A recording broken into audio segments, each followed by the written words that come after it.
All right, we are getting ready to get started here on our algebra webinar for today, Fun with Algebra. And I'm just going to give you guys a couple of minutes to get everybody signed in.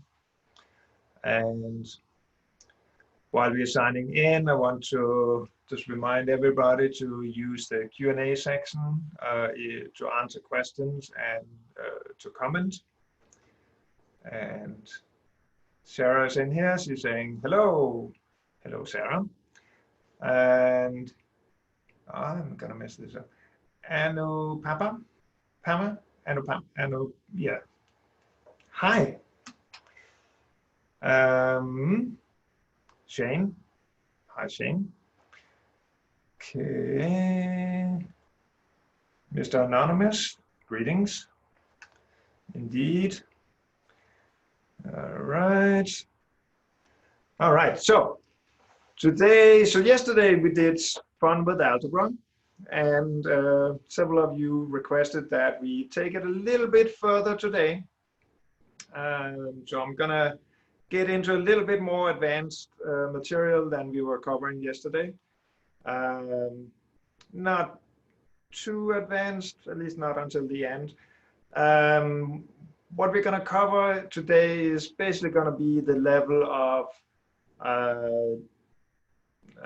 junior high school towards senior a little bit. So that's going to be the level we are running at. So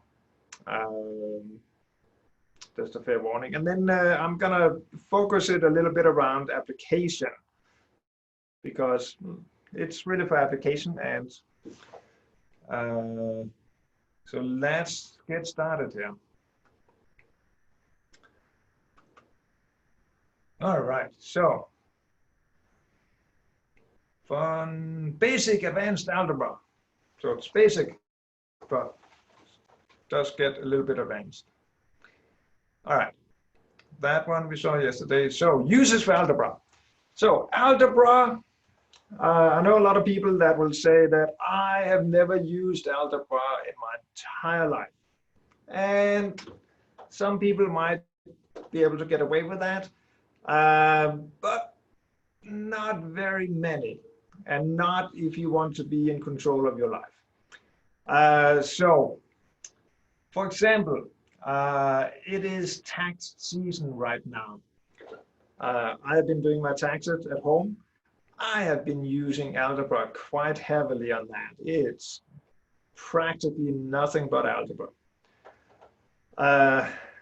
So there's a lot of examples where if you know just the basic algebra that you get in high school, you will be able to be in control of your life to such a degree compared to if you have to go, well, I can't do my taxes because I don't know algebra. So I'm gonna hire somebody else to do it. And then they do it for you. Then you go and you order something and you just hope that they got it right. And you can survive that way, but you will not be in control of your life. So I like algebra because when you know algebra, you know you can do those basic calculations like tax. It's not that basic, but you're not staring at a tax calculation sheet and going, oh no, I can't possibly do it because I actually didn't do anything in high school. So doing algebra will set you up for life. So let's get started here. All right. Okay, example number 1. You are getting married. Believe me or not, that happens to most people. And in this scenario, you're very lucky because somebody else is handling all the stuff about food and who's going to sit next to Uncle Bob and all those very like clothing, all that. somebody else is handling all that. All you have to do is the wedding invitations. Well, what could possibly go wrong? Okay, so let's have a look here. There's a number of guests that are required to be invited. Now, we're gonna go and we're gonna get one of these fancy wedding invitations. And when I go to the store, they tell me that, well, you have several options. Okay, let's jump out of this for a second. All right, so let's have a look. You can get option number 1, which is basically black text on a nice piece of paper. Option number 2, fancy text with curlicues and on really nice paper, like good paper. Option number 3. Okay, now we have all of that, but it's also with like gold letters. And so on and so forth. Option number 4, option number 5. By the time you get over here, there's practically diamond encrusted doodads on the invitation, but they cost more. So the way that they're going to calculate it, your cost is that you have to pay for the card. Then you have to pay, depending on what tier of card that you choose, and then they're going to ship it for you. All right, let's go back to the slide for a second here.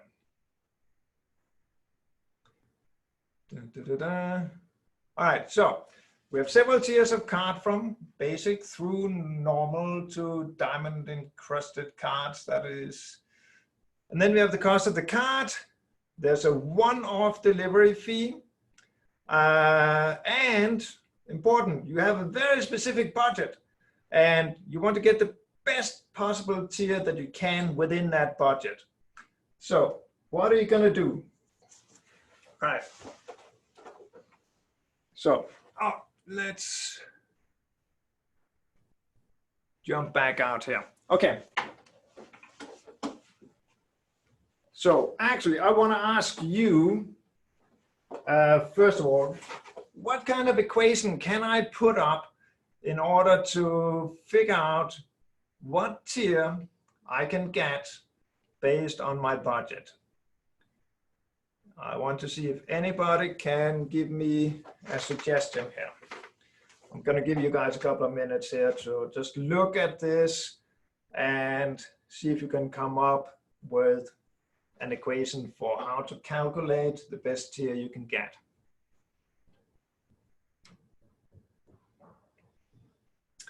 See the question again? Yeah, that's a good idea. All right.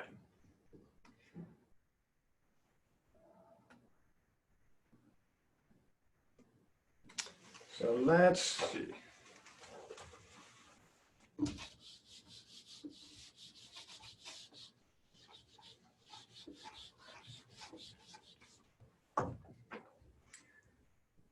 Okay, so let's have a look at, we have number of guests,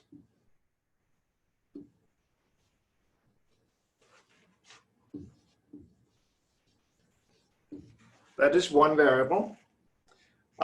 We have the tier of the card, that's a variable. Then we have the cost of the card.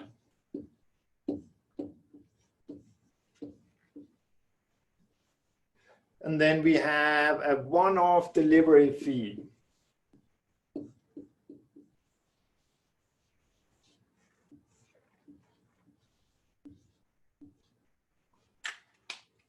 All right. Let's see. Dun, dun, dun, dun. All right. I'm going to give you the exact prices on the cards in a second. For right now, it's just a variable. Good. Shane has an answer. Good. Budget. We want to know what the budget is. That's sensible. Okay, budget, number of guests, one off. And delivery fee, yeah. One off. All right, so. Good, good. All right, fair enough. So you've had a little bit of a time here to figure out. So I'm gonna give you what I found. All right, so we have number of guests, tier of card. We have the cost of the card itself and the delivery cost. So I came up with a formula that says N for number of guests times the tier of the card times the cost, and then we have to add the one-off delivery fee. So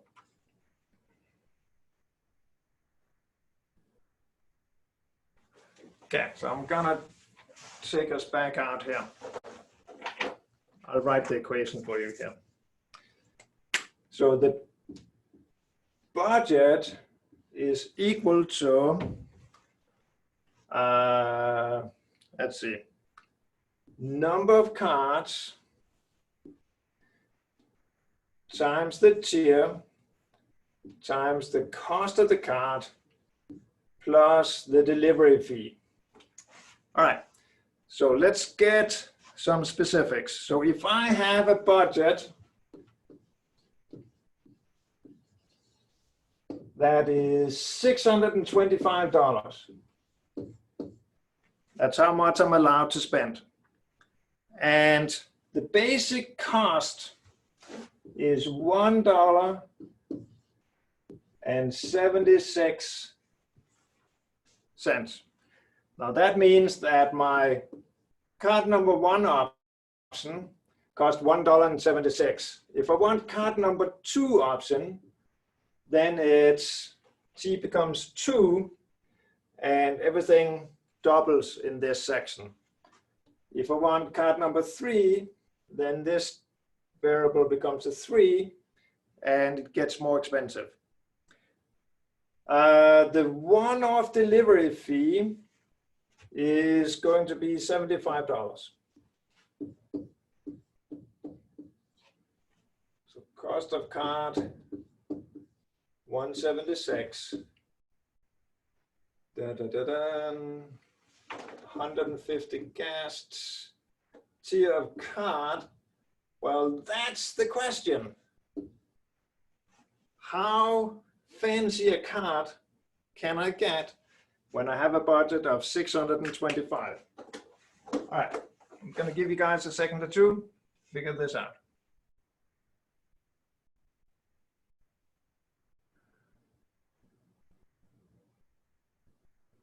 All right. Yes, exactly.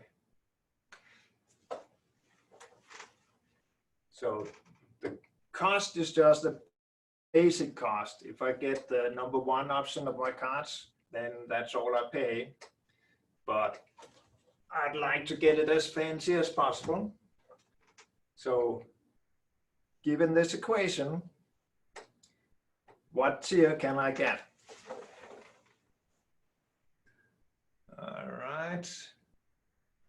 And the Palmer says card option 2. Okay, that's a solution. Want to see if anybody else is able to come up with something and if they agree. Now, you have to remember, this is the most important day of your life. You're getting married. You want to impress the ladies. Or if you're the lady doing this, you want to impress the guys. and you want to get the best possible card you can. So it's important to optimize this. All right. Okay. All right. There's more people saying option number 2. Let's have a look at it, see if we can figure this out. Okay. So my budget is 625, which is equal to 150 times t times 1.76 plus 75. So that's going to be my equation there. Okay, my first thing to do is to subtract 75 on both sides of the equation. Then I get 150 times t times 1.76 is equal to not 600, but 550. Okay, then I can divide with 1.76, and I can divide by 150. And if I do that, I will get a number that is, I'm going to use my calculator for this. So 550 divided by 1.76 is 312. Then I divide that by 150, and I get 2.08. 2.08. All right. So the important number here is 2, because I have enough money to get tier number 2, get 150 cards of that, but not for anything bigger than that. All right. So what was that? That was the option with the curlicues, nice paper. Okay, fine, so. But we're spending $625 on that, so as a person I would be fine not having to spend more with that. So, all right, good. So there we go. So we are still alive. We managed to get married and everything. All right, so now I have another example for you here. Let's go back to the slide for a second. All right. So, blah, blah, blah, blah. Oh, yeah, okay. So that's the question. I probably should have shown you that. And the answer is tier 2. Yay! All right. Okay, now we're going to get into some other stuff. So here we have, now we're going to run a business. All right. So this is an example of something that you can run into quite easily. If you're running a business or know somebody who's running a business, or you want to just do a little bit of side business on the side after your normal 9-to-5 job, then you're going to run into algebra. And this is an example of that. So this is Bob. Bob is selling compasses on Amazon as a side business in the evenings and weekends besides his 9-to-5 job. And he decides to buy 1,000 compasses in China. And when I say compasses, it's like these small geometry compasses that you use in your geometry class to make circles. And he can buy those, like he gets some nice fancy ones, not the cheap plastic ones, but like something made of metal in a box that looks good. Now he can get those for $2.76 per compass. Then he has to get the whole, get all 1,000 compasses shipped, and he has to pay for that, $1,250. Then there's customs, because it's from China to the US, so we have to pay that. Then in order to sell anything, you have to run a little bit of advertisement. And Bob has done this for a little while, and he's figured out that he ends up spending roughly $3 per compass that he sells. Then Amazon takes their share, and in this case, they take $5.76 for each sale. So there we go. But he can sell his compass for $19.99. Dun, dun, dun, dun. So the question is, does he make a profit? So I'm going to give that question to you. Have a look. Dun, dun, dun, dun.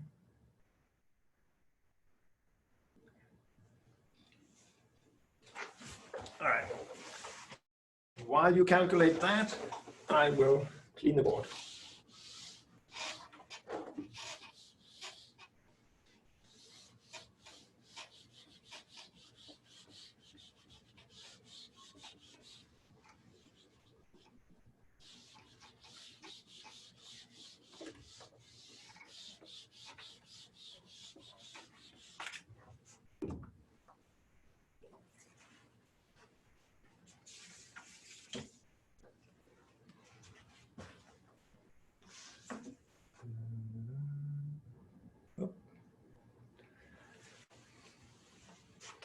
All right.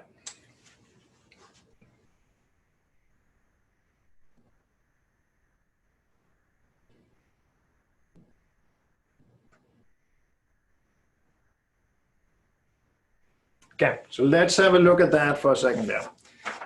So we have cost. So the cost of the product itself is, we're buying 1,000 and the price is $276.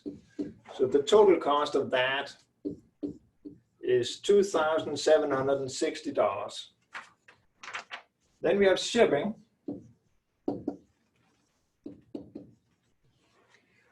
which is just a one-time fee, $1,250. Then I have customs, also a one-time fee, $275.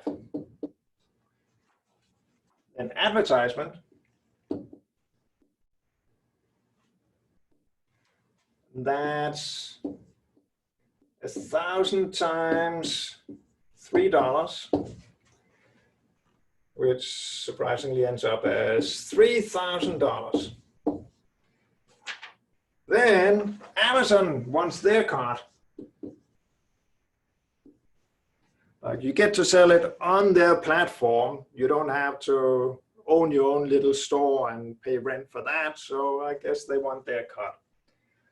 And they take, for each one of those, they want $5.76. So that ends up being $5,760. All right. So that's all my costs.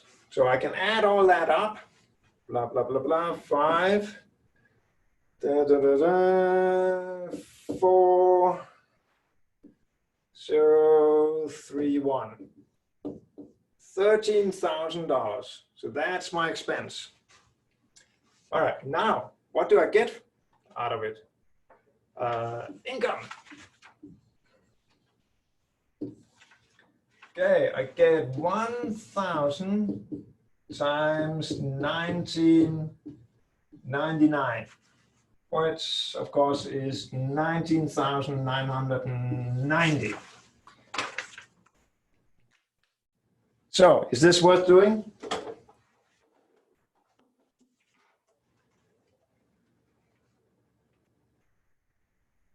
All right, yes, he does make a profit.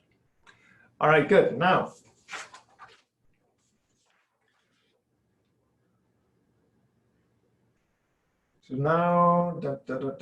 okay. However, so this is all fine and good, but it's a bit of a calculation to have to do every time. So Bob wants to come up with a formula so that he doesn't have to think every time. If he orders 1,000 one time and 500 the next time, and maybe it's Christmas and you need extra supplies, so you buy 3,000, well, what is the formula? So we're going to have a look at that, see if we can figure that out. So let's have a look.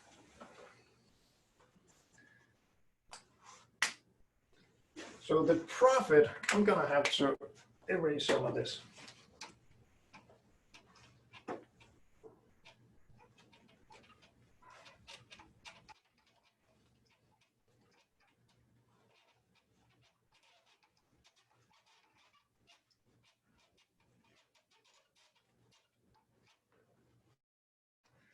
Okay, so the basic formula is that profit is, well, the income minus the cost. Okay, so the income is 1999 X, where X is my variable, that's how many units I buy. Then I have to subtract all the costs. So I have 276 for each unit, that was the production cost. I have shipping, 1,250. I have customs, 275.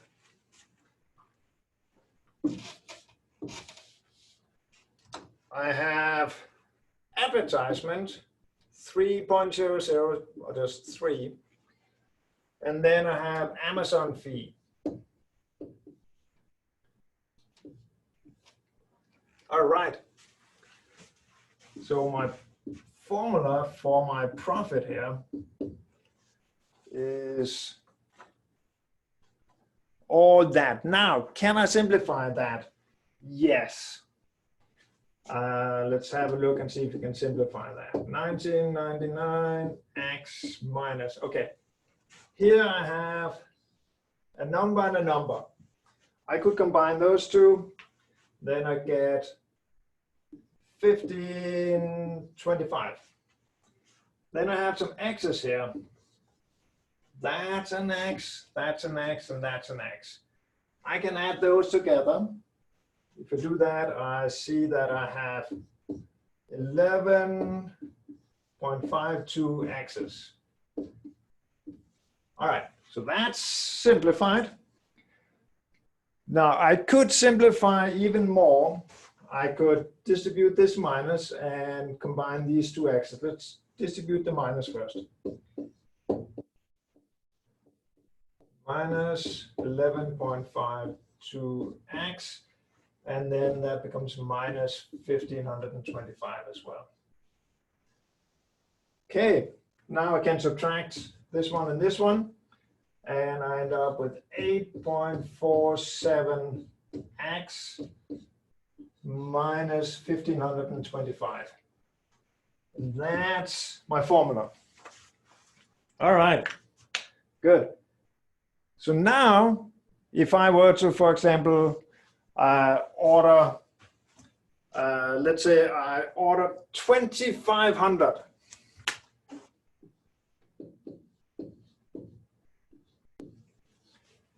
It's Christmas.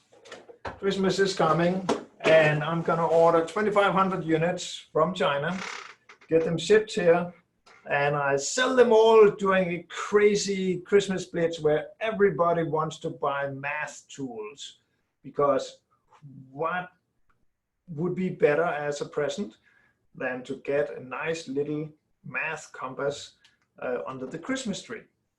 Duh, it's an easy one. So tell me, how much profit can you make for Christmas using this?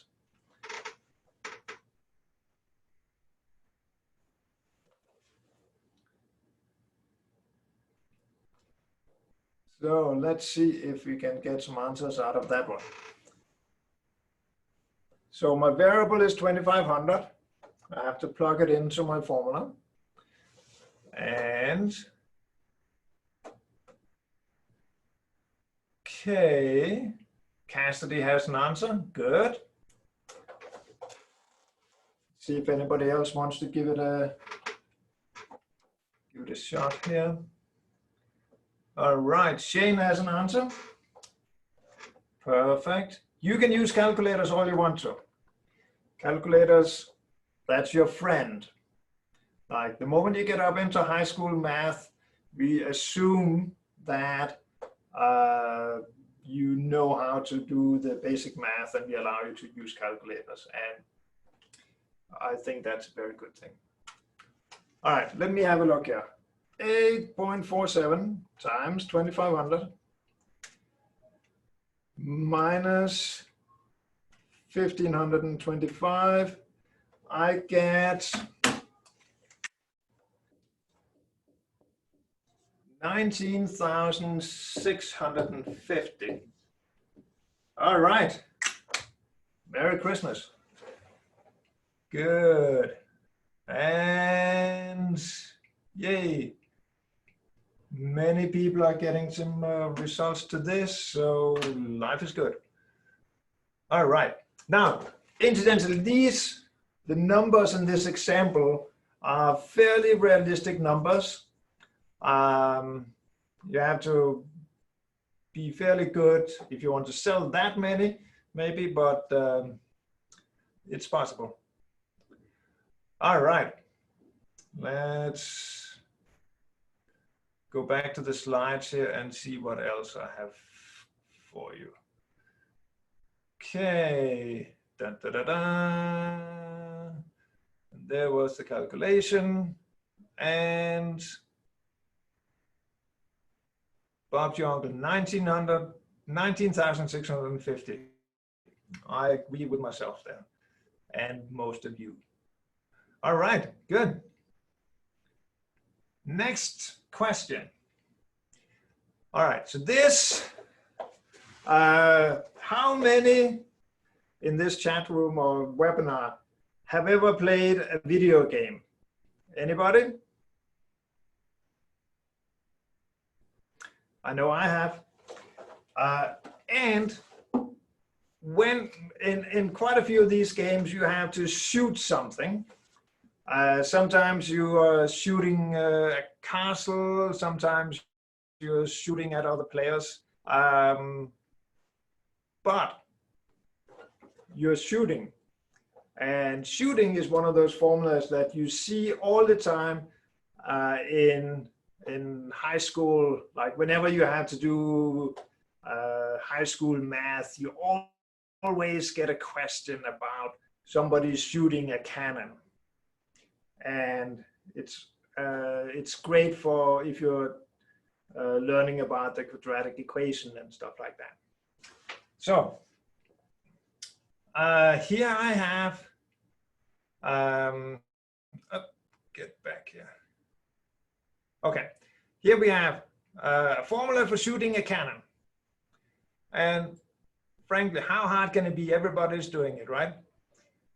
And we have the equation there. Let's have a look at that for a second.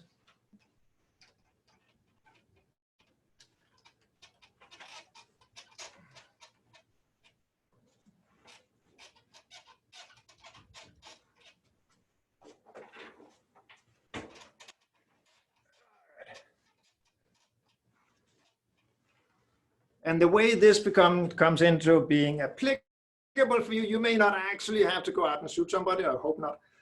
But if you are in a computer game, then you have to at least understand the principle. If you're the programmer, then you're the guy responsible for putting that formula into the program.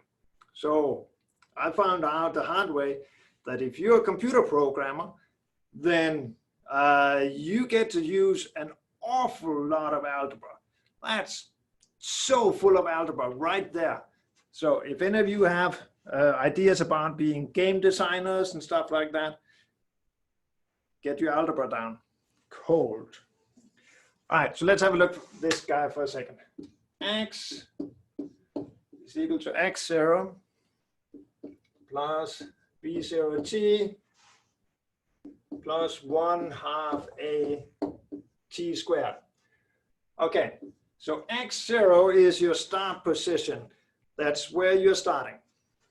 v0 is your start speed. And we're being really nice here, and we are saying that when the, let's say it's a cannonball, when the cannonball leaves the cannon,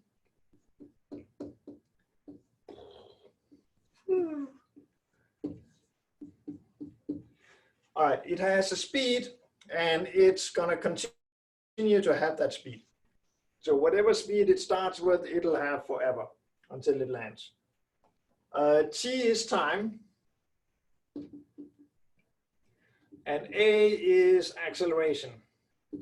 Now, when we are talking shooting a cannonball, the acceleration we're looking at here is gravity. So,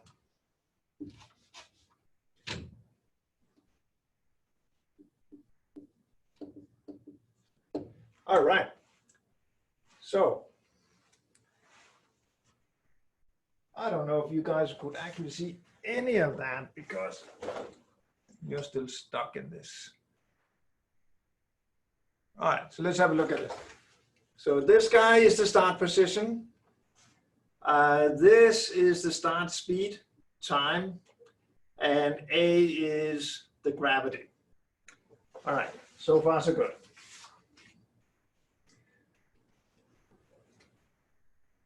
Okay, let's use this formula for a second.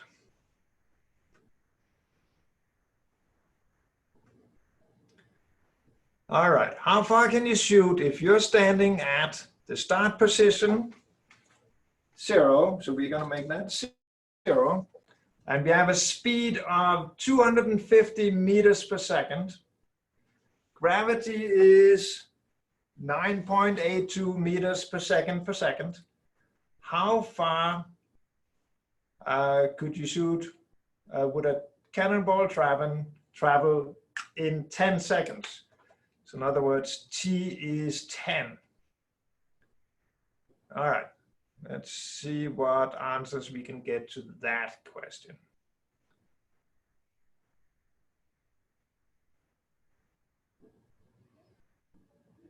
Okay, so the little 0 here just means, it means that it's the beginning position of something, like the start position or the start speed. Cool.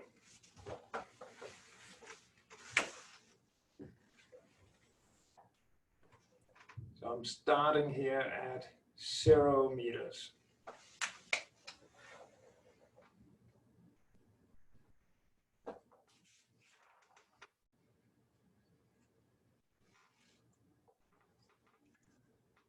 Okay.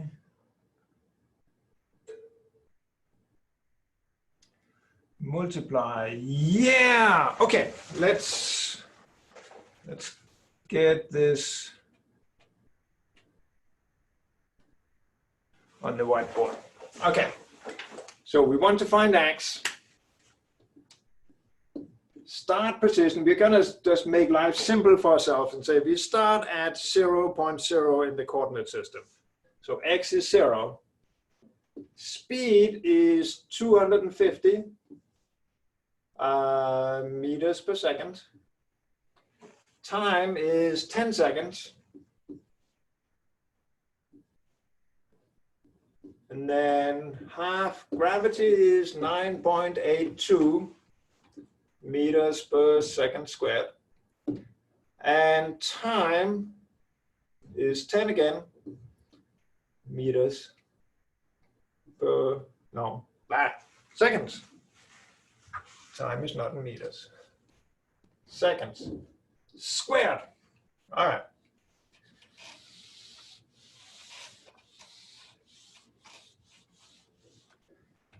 Okay, so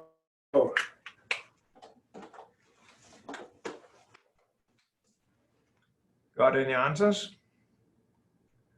Da, da, da, da. All right, good.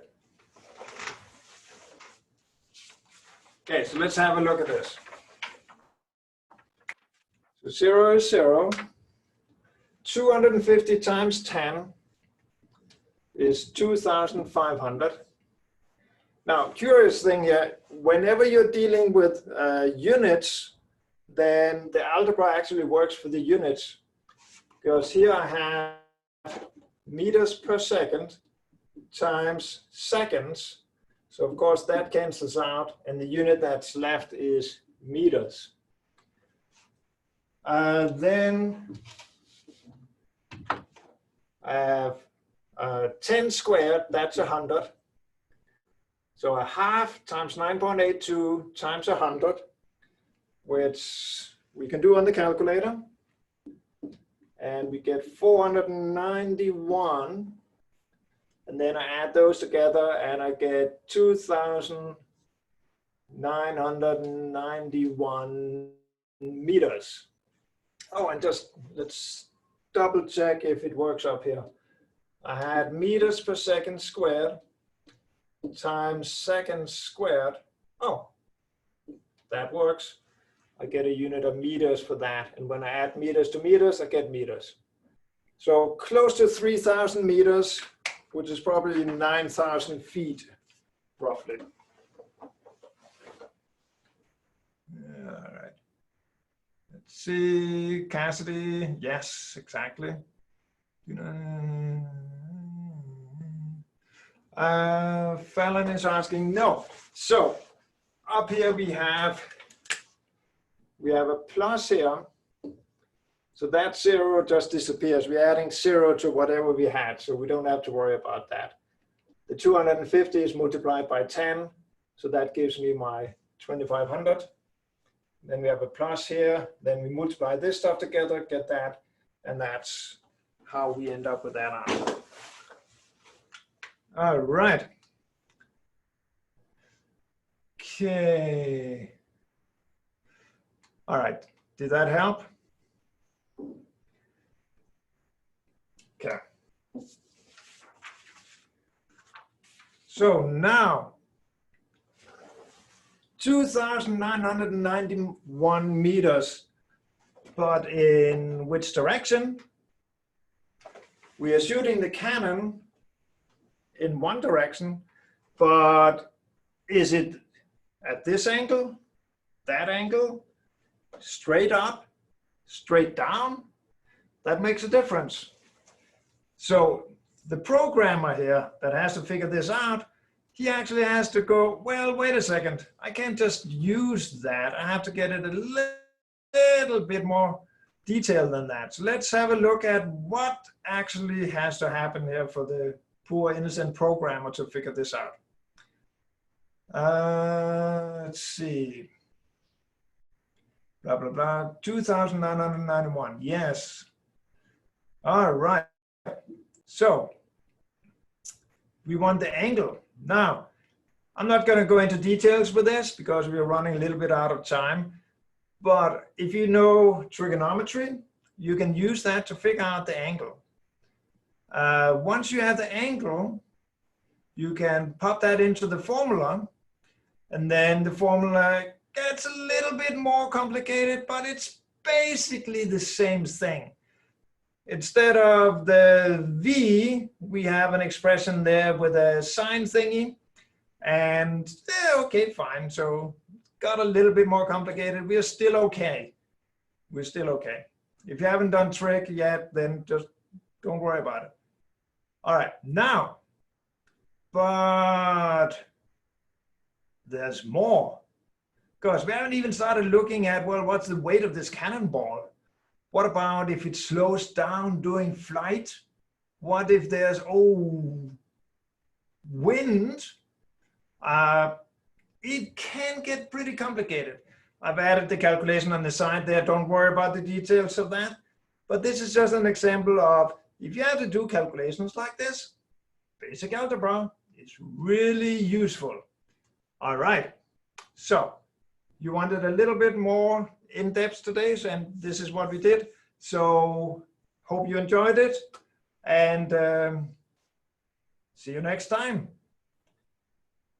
Okay. Da, da, da, da.